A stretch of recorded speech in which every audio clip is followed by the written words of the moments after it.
എന്റെ പ്രിയ കൂട്ടുകാരെ, എല്ലാവർക്കും സുഖമെന്ന് കരുതുന്നു. യാത്രകൾ എനിക്ക് ഒരുപാട് ഇഷ്ടമാണ്. കാരണം യാത്രകൾ നമുക്ക് ഒരുപാട് നല്ല അറിവുകൾ പകർന്നു നൽകുന്നു. ഇന്നലെയും ഞാൻ തനിയെ ഒരു യാത്ര പോയി. അങ്ങകലെ പാലക്കാട് ജില്ലയിൽ വളാഞ്ചേരിക്കടുത്തുള്ള രായിരനെല്ലൂർ എന്ന് പറയുന്ന കൊച്ചു ഗ്രാമത്തിലേക്കായിരുന്നു എന്റെ യാത്ര. അവിടെയാണ് മലയാളത്തിന്റെ പ്രധാന കഥാപാത്രം നാരായണത്ത് ഭ്രാന്തന്റെ പ്രതിമയുള്ളത്.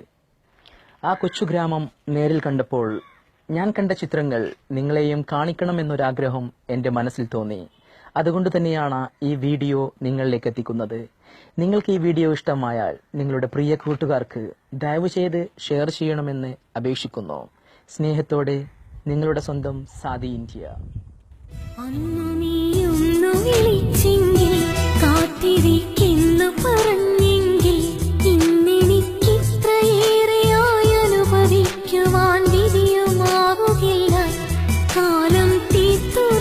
പ്രണയം കോലം മാറി നിന്ന നേരം അന്നിൻ കൈ പിടിച്ചെന്റെ കൺ തുറച്ചു നീ യാത്രയാക്കി.